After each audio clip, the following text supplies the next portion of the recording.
What up, Cherry the 3 Valve here, and for another update, our half cold side. So they only supply you with one bracket here. I have one side pushed up with the jack just to see where it's gonna be sitting at, kind of. That should be kind of even. So I'm probably gonna make something for here to go here. So maybe like a flat stock that moves over this way and then goes down. Or goes flat stock down, flat stock. I might paint this. And I see someone before have this welded instead of a nut here. So I could have this welded too. And then that connects to that. The lock bolt. And then these pipes. That's the one going to your throttle body. And then you have this one here, which connects to this one with the silicone fitting. So 2 clamps on here at the end of the turbo with this little L, and then that connects to that one that goes under, like right here.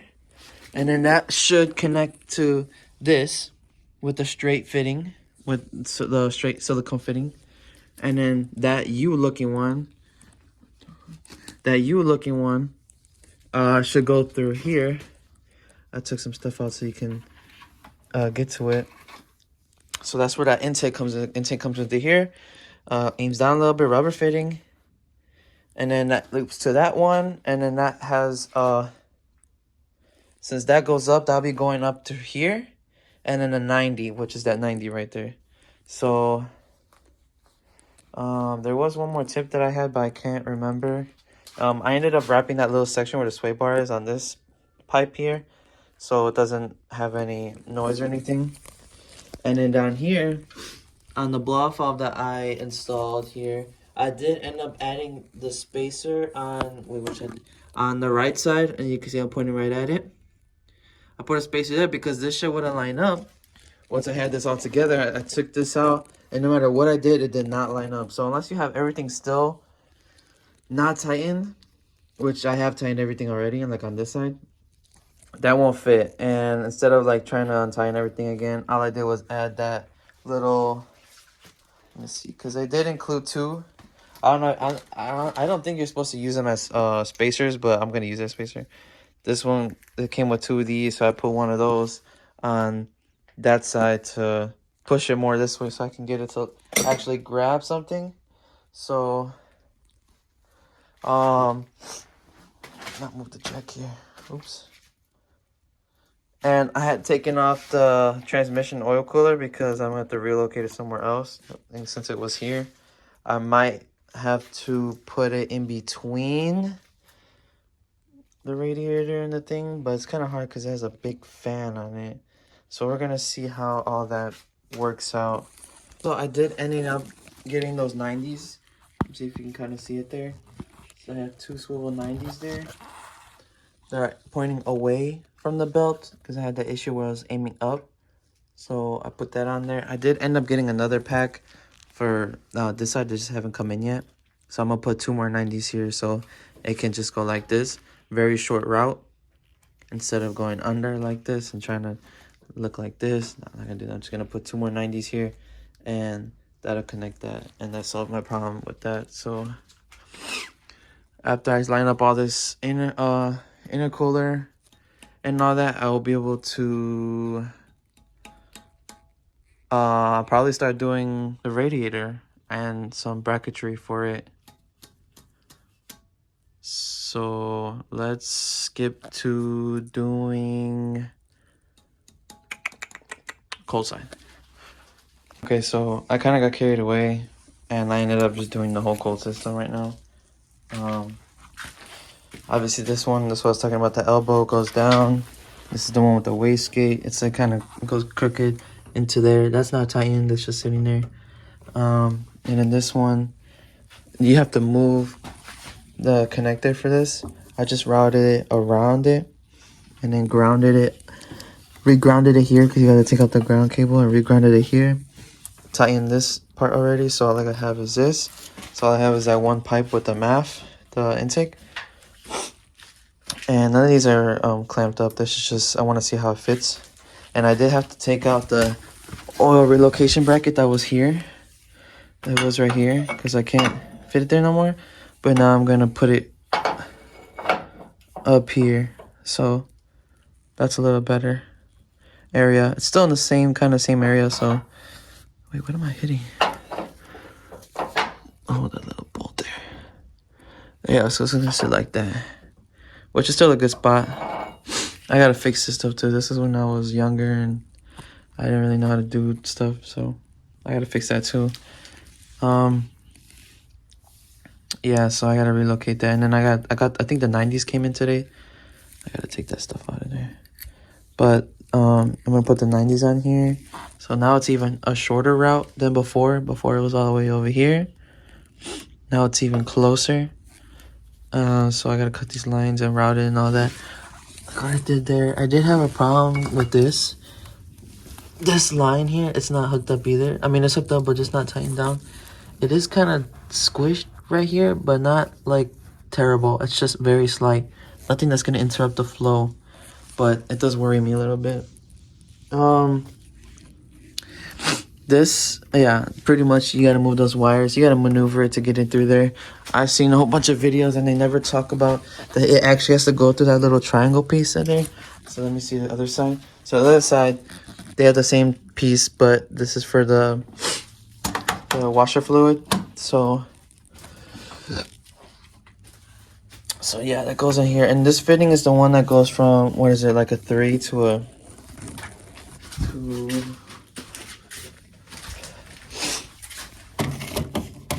Yeah, this is a 3, and I believe the bottom one is a, what, like a 2.5? Yeah, 2.5 to a 3. And then that goes onto the intake piping, which is that one. That one's a 3. It goes down, and that goes right there. Okay, so small update. Got these tubes routed. I relocated this. This is where it's gonna sit for now. I didn't tighten it. I took those fittings out, and so they're ready for the 90. Here the line, so they're gonna loop in through here and come in through right here, and they're gonna both 90 that way. So it should be pretty nice, pretty neat, pretty compact. I really just don't like this area. Just like a lot going on. There's a pipe going through here. There's the coolant line going through here. Then you have 2 oil lines going through here. And then you also have the... Damn, that line does look kind of like flat. And then I have the... What's it called? The power steering. The fuck? The power steering line here. Which actually that one's fine. I thought it was kind of squished, but it's not. I'm probably gonna... I had cut this fender before, obviously, too. I might cut a little higher up to where this is. I might not, because this protects, like, a lot of the stuff that the wheel might pick up. Because if I'm going that way, so it's gonna kick things up, under. Yeah. Yeah, so that's where that's gonna sit. These wires gotta get out the way, too. I might put, like something on the bottom here, or like a clip or something I could slide on the actual oil filter to like shield it, like a little piece of stainless steel I could just slide on or something, just so it doesn't kick up any rocks or something like that. Other than that, that's it for the cold side. That was pretty simple. I got this done in like a couple minutes. I mean, it's obviously a lot easier than the hot side. I just gotta tighten things up. I gotta wait to make a bracket for that. I had remounted this, the transmission cooler line. All I did was really flip these brackets that were facing that way, now they're facing this way. Same bolt location where I had it before. And I think it'll fit the radiator. Hopefully, it should. So far everything's good. Gotta run that line, gotta do some small things here and there. And I'll make another part for that, or video. A quick little update before we end the video. I did get the air fuel ratio sensor in, routed the lines, Cleaned up some of the wires because a lot of the wires were exposed, just kind of messy, so I kind of just put wrap on it to make it look a little better. Most of this will be hidden by the battery anyway, so I just wanted to make it look nice too. Same thing with this. I put this wire wrap, I forgot what it's called, and just pretty much put everything. I already connected the water temperature sensor for the gauge, which is this one right here, right into the thermostat. This is gonna stay on there. Maybe I might change it, I might not. It might be a little too hot around here, but it's okay. This oil feed line is pretty long, so it looks kind of goofy. I might get a shorter one at some point, but for now, that's where it's gonna be at. It looks kind of weird, but that's the one they gave me. So unless I find a different route, because it's literally right there. I don't know why they gave you such a long one. They should have gave you just one that can go like this, just right there. It's not that far. And what else did I get completed here? Oh, the vacuum line for the boost gauge. I already had the line running, so all I had to do was connect this like little tiny line right here straight into the turbo, and then that goes through there. The wiring goes through here into the cabin. Same thing with this one. That is hooked up to that line. Oh, that's the oil. I did get this painted black. I scratched a little bit here, but I got this painted black so it doesn't look kind of out of place. I should have painted all these black too, but it's whatever. I did get these brackets in. They're adjustable as well, just in case I needed to get it like certain level. But I'm putting that clamp a little too tight, I think. But it's not caving in or anything, so I think we're okay. I did tighten all these bolts already.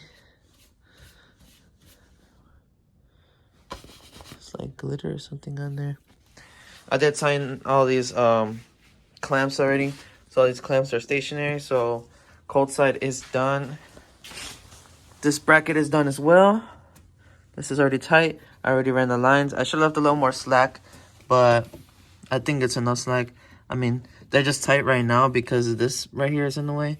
But I mean, they have a lot of movement, but not too much. I don't know. I don't know. I think I might extend them because I didn't know they were going to be that short when I had put them in. But anyways, I had put a little bit of wrap here with zip tie just because it looked like it was getting really close to touching the sway bar, so I didn't want it to rattle. So I put that, tighten this clamp as well. That one was hard to get to. I should put like something on there so it doesn't touch these lines, but I doubt it'll hit. I could always put like a little thing on there. I rewired these because they were like super short and messy, so now they're kind of long, but it's okay. That'll be fine like that. I could always loop it. Obviously I still have the radiator to do in that one pipe, but that's not really a big deal. Same thing with this side. I fixed this side. It's just because I had to wire in these headlights and I didn't really do it right the first time, so all I did was extend the wire and made sure all the wires were actually connected because some of them were kind of crappy connected. I already got an estimate for the tune. I'm in Chicago, so the place that I'm going to go to is D-Mark. So hopefully they do a good job with tuning this car. They did estimate me with forced induction and cams at $650, which is honestly really good price than I thought I was going to pay. I thought I was going to pay probably like $900 or something a little less, or maybe I'm just not knowledgeable of dyno tune prices. But and I also have to run that one line for the what's it called, the oil catch can. But that's no biggie. I just haven't done yet. It's kind of chilly today, so I don't feel like doing it today, and we're not in a big rush. So probably next video is gonna be hooking up the radiator as well as probably the first start on this car as well. So hopefully it doesn't explode on me right away, which I doubt, but you know, you never know.